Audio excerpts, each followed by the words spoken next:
ലോക്സഭാ തെരഞ്ഞെടുപ്പ് പരാജയത്തിന് പിന്നാലെ CPM നേതാക്കളെയും ചില അണികളെയുമൊക്കെ ലക്ഷ്യം വെച്ചുള്ള പ്രസ്താവനകൾ നിരന്തരം നടത്തിക്കൊണ്ടിരിക്കുകയാണ് സംസ്ഥാന സെക്രട്ടറി MV ഗോവിന്ദൻ. സഖാക്കളെ നന്നാക്കിയിട്ടേ അടങ്ങുകയുള്ളൂ എന്ന ഉറച്ച തീരുമാനത്തിലാണ് MV ഗോവിന്ദൻ ഉള്ളത്. അദ്ദേഹം പുറത്തുവിടുന്ന വിമർശനങ്ങൾ പലപ്പോഴും നേതാക്കൾക്ക് നേരെ വിരൽ ചൂണ്ടുന്നവയുമായിരുന്നു. മിക്കവാറും അത് മുഖ്യമന്ത്രി പിണറായി വിജയന് നേർക്കും വിരൽ ചൂണ്ടിയിരുന്നു. ഇപ്പോഴിതാ തലസ്ഥാനത്ത് നടന്ന റിപ്പോർട്ടിങ്ങിലും ഗോവിന്ദന്റെ വിമർശനം ചർച്ചയായിരിക്കുകയാണ്. സഖാക്കൾക്ക് പണത്തോട് ആർത്തി കൂടുന്നു എന്നതാണ് ഗോവിന്ദന്റെ പുതിയ വിമർശനം വന്നിരിക്കുന്നത്. ഇത് ആരെ ലക്ഷ്യം വെച്ചുകൊണ്ടാണ്, എന്തിന്റെ ഉദ്ദേശത്തിലാണെന്നുള്ള ചോദ്യങ്ങളും ഉയരുന്നുണ്ട്. എങ്ങനെ സാമ്പത്തിക നേട്ടം ഉണ്ടാക്കാം എന്ന ലക്ഷ്യത്തോടെയാണ് പലരും പാർട്ടിയിലേക്ക് വരുന്നതെന്നാണ് അദ്ദേഹം പറയുന്നത്. തിരുവനന്തപുരത്ത് ബ്രാഞ്ച് സെക്രട്ടറിമാർക്കുള്ള റിപ്പോർട്ടിങ്ങിലാണ് CPM സംസ്ഥാന സെക്രട്ടറിയുടെ രൂക്ഷ വിമർശനമുണ്ടായത്. ലോക്സഭാ തെരഞ്ഞെടുപ്പിൽ താഴെത്തട്ടിൽ നിന്നും പാർട്ടിക്ക് തന്നെ കണക്കുകൾ പിഴച്ചത് ഗുരുതര വീഴ്ചയാണെന്നും MV ഗോവിന്ദൻ കൂട്ടിച്ചേർക്കുന്നുണ്ട്. താഴെത്തട്ടിലുള്ള യാഥാർത്ഥ്യം മനസ്സിലാക്കാൻ പാർട്ടിക്ക് കഴിഞ്ഞില്ലെന്നും അദ്ദേഹം കുറ്റപ്പെടുത്തുന്നു. ക്ഷേത്രങ്ങളിൽ നിന്ന് വിട്ടുനിൽക്കരുതെന്നും MV ഗോവിന്ദൻ പറയുന്നുണ്ട്. വിശ്വാസവുമായി ബന്ധപ്പെട്ട കാര്യങ്ങളിൽ നിന്ന് വിട്ടുനിൽക്കരുതും. പാർട്ടി അംഗങ്ങൾ പോയില്ലെങ്കിലും അനുഭാവികൾ ഇടപെടണം. വിശ്വാസികളെയും കൂടെ നിർത്തണമെന്നും ജനങ്ങളോട് വിനയത്തോടെ പെരുമാറണമെന്നും ഗോവിന്ദൻ പറയുന്നുണ്ട്. മരണവും വിവാഹവും ഉൾപ്പെടെയുള്ള പ്രദേശത്തെ വിഷയങ്ങളിൽ പാർട്ടി അംഗങ്ങൾ സജീവമായി നിലനിൽക്കണമെന്നും പറയുന്നു. നേരത്തെ കരുനാഗപ്പള്ളി റിപ്പോർട്ടിങ്ങിലും സഖാക്കളുടെ ധനസമ്പാദനം ഗോവിന്ദൻ വ്യക്തമാക്കിയിരുന്നു. പ്രത്യേകിച്ചൊരു തൊഴിലോ മറ്റു മാർഗമോ ഇല്ലാത്തവർ പെട്ടെന്ന് വലിയ സമ്പന്നരായി തീരുന്ന പ്രവണത പാർട്ടിയിൽ കണ്ടുവരുന്നതായാണ് അദ്ദേഹം നേരത്തെ വ്യക്തമാക്കിയത്. പുതുതായി പാർട്ടിയിലെത്തുന്നവരുടെ സമ്പത്ത് ഏതാനും വർഷം കൊണ്ട് വൻതോതിൽ വർദ്ധിക്കുന്നു. അത്തരക്കാരെ കണ്ടെത്തി കർശനമായി നടപടിയെടുക്കണം.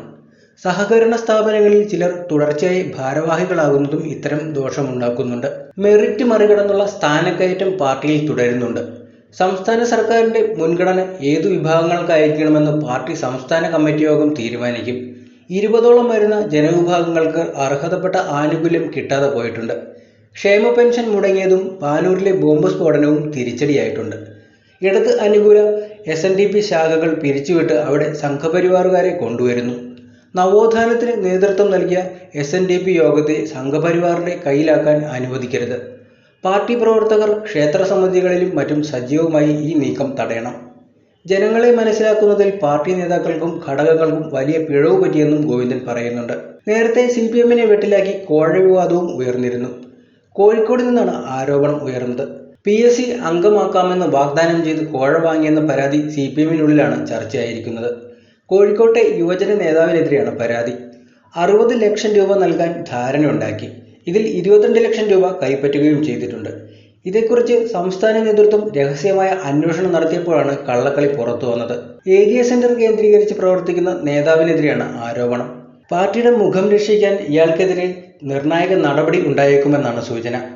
ആരോഗ്യമേഖലയിലെ ഒരാൾക്ക് PSC അംഗത്വം നൽകാമെന്നായിരുന്നു വാഗ്ദാനം. മന്ത്രി മുഹമ്മദ് റിയാസിന്റെ പേരുപയോഗിച്ചായിരുന്നു തട്ടിപ്പ് നടത്തിയത്.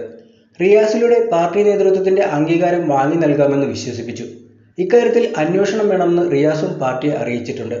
ഇതോടെയാണ് ജില്ലാ നേതൃയോഗം ചേരാനും തീരുമാനിച്ചിട്ടുള്ളത്. പണം നൽകിയിട്ടും അയാൾ PSC അംഗമായിട്ടില്ല. ഇതോടെ ആയുഷ് വകുപ്പിൽ ഉയർന്ന സ്ഥാനം വാഗ്ദാനം ചെയ്ത് പണം നൽകിയയാളെ വിശ്വസിപ്പിച്ച് നിർത്തുകയും ചെയ്തു. ഇതും നടന്നില്ല. ഇതോടെ തട്ടിപ്പിനിരയായ ആൾ CPM സംസ്ഥാന നേതൃത്വത്തിന് പരാതി നൽകുകയായിരുന്നു. നിയമനം വാഗ്ദാനം ചെയ്യുന്നതും ഡീൽ ഉറപ്പിക്കുന്നതുമായ വിവരങ്ങളുള്ള ശബ്ദ സന്ദേശമടക്കം പാർട്ടിക്ക് ലഭിച്ചെന്നാണ് സൂചന. പക്ഷേ അതീവ രഹസ്യമായി പരാതി കൈകാര്യം ചെയ്യുകയാണ് CPM. പോലീസിനും പരാതി നൽകിയിട്ടില്ല. MV ഗോവിന്ദന്റെ വിമർശനം വരും കമ്മിറ്റികളിലും തുടരുമെന്നാണ് സൂചന. ഇത് എല്ലാം ചെന്നെത്തുന്നത് മുഖ്യമന്ത്രി പിണറായി വിജയനിലേക്കാണെന്നും വിലയിരുത്തലുണ്ട്.